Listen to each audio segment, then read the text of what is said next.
What's up, dancers? It's me, Glenna from thepoledancer.com. I'm dedicating a second video from my Flow series on the arms and hands. In the last video, I showed you how to look natural and how to avoid weird looking movements. I also showed you maybe a dozen of pole moves from beginners to advanced and explained how to use your arms to create beautiful lines in the pole. If you haven't seen this video yet, make sure you check it out. It's really helpful. Today we're getting creative with movements inspired from the tribal fusion style of belly dance.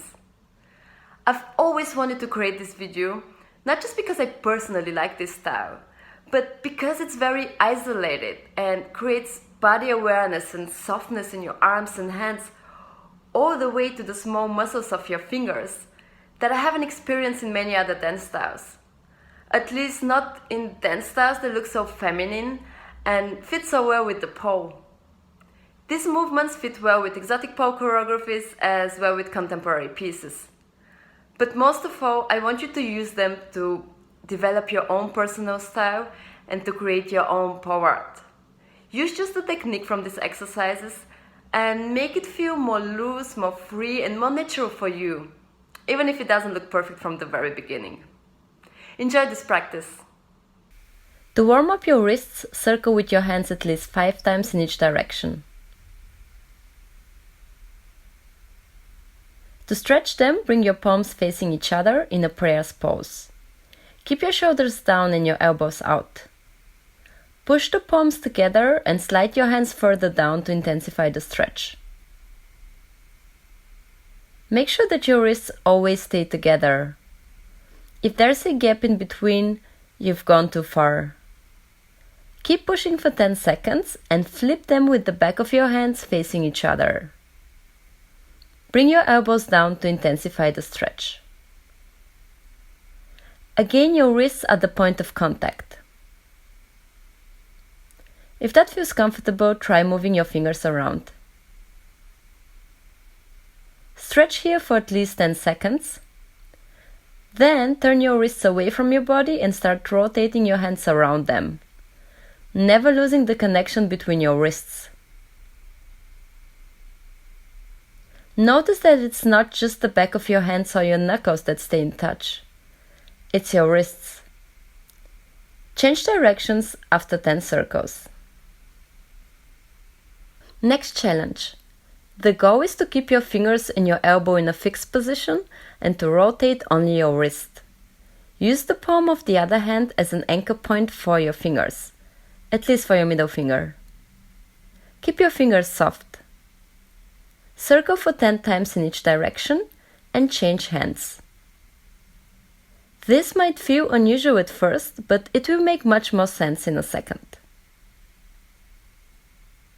The concept of rotating your wrist around your fingers instead of the fingers around your wrist, which we are usually used to, can turn something simple like wrist circles into a beautiful movement which you can use in your dance.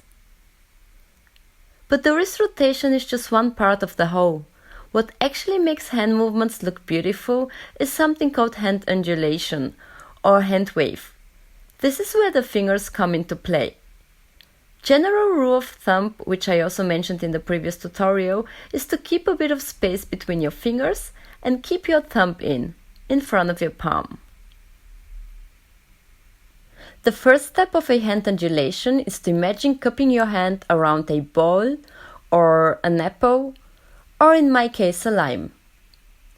Push down just that middle part of your hand and let the fingers curve like claws. Finally, relax your fingers and straighten them to finish the wave. Repeat 5 times.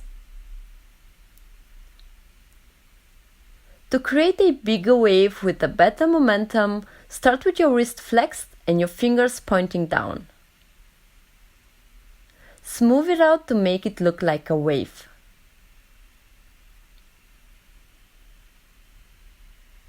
It feels a bit easier and smoother if you're simultaneously moving your elbow away from your body. It looks like a snake slithering through sand, or like a mermaid. You can also start with your arms above your head and draw the waves in front of your body or on the side of your body. You can use both hands at the same time, and you can play with the speed. Is it a slow, sneaking snake, or is it moving fast? Here's what it looks like from the back. Open up your chest and feel how your shoulder blades and your back muscles are working while you're pulling down your hands. Now that the hands are clear, let's focus on the arms. To get a sensation of how your shoulders can initiate a movement, circle with your shoulders forward and backwards for 10 times. Now let the backward circles continue down your arms. Pull your shoulders further away from your ears and let this impulse open out your arms softly. Your shoulder blade should do pretty much all the work, and it should feel like a gentle massage. Let the waves reach your fingertips.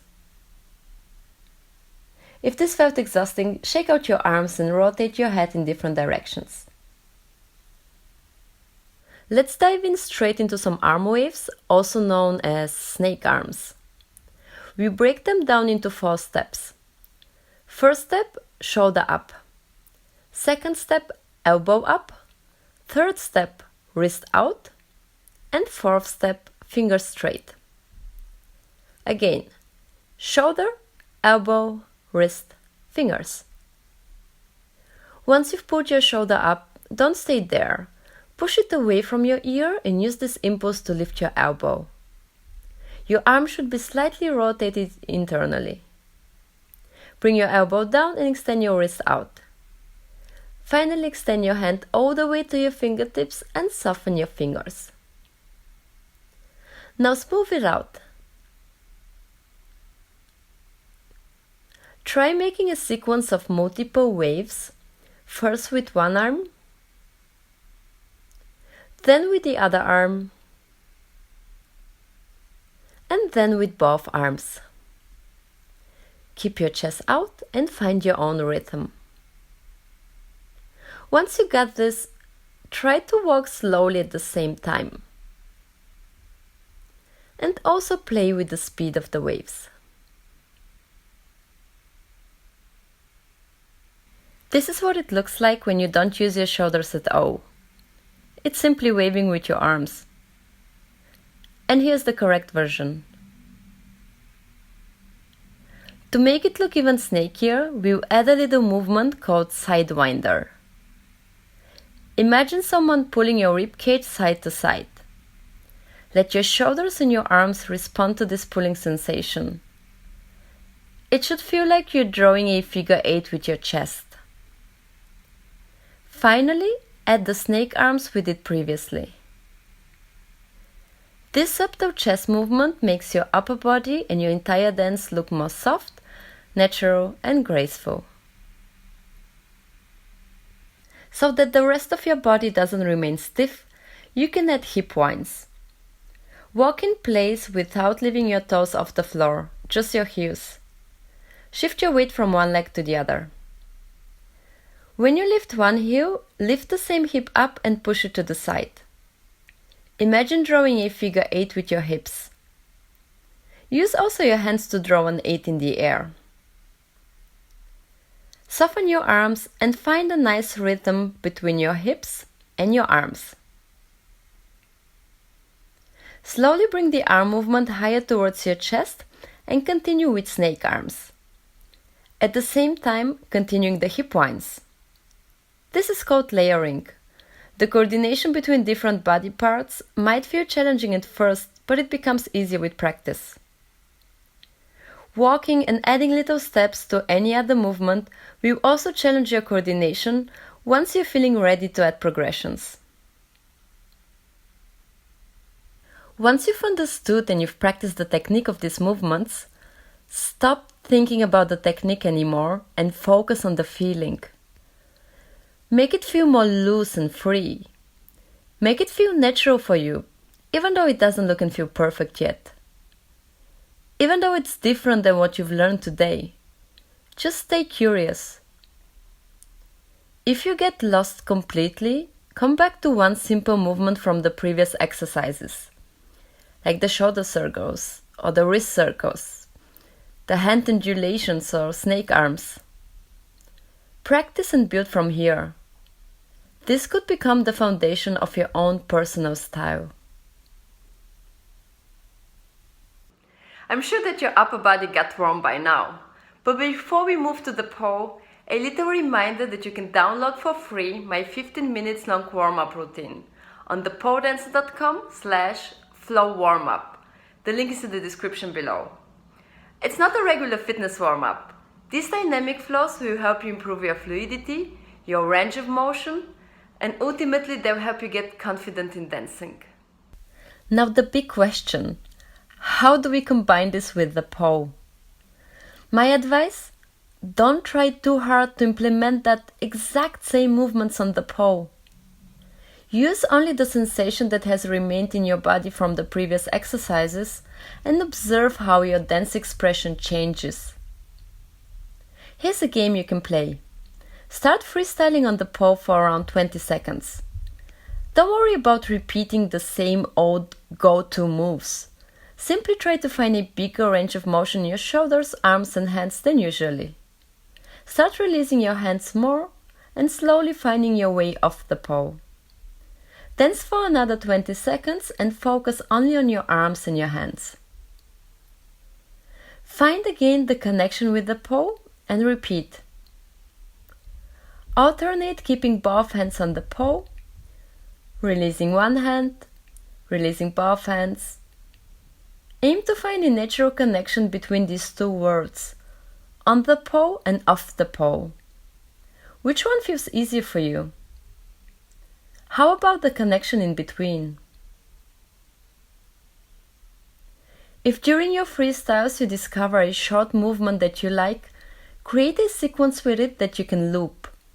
Repeat this loop sequence for a minute to refine the new movement. And don't take yourself too seriously. Experiment and allow yourself to do awkward mistakes. Put on different songs that inspire you to move and watch how your arm movements change depending on the tempo and depending on the style of the song.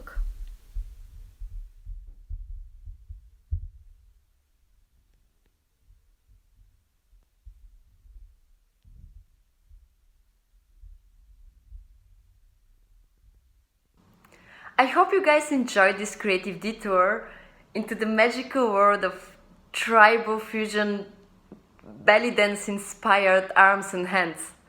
I hope that they'll inspire you and help you develop your own personal style. Let me know in the comments how you like this episode, and don't forget to download my Flow Warmup on thepodance.com/Flow Warmup. The link is in the description of this video. In the next videos, I'm planning to also cover the hips and the feet.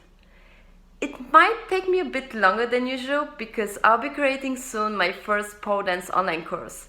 But I'll be back with new Flow episodes as soon as I can. Keep an eye out for those. Sign up to my email list on thepodance.com and follow me on YouTube, Instagram and Facebook.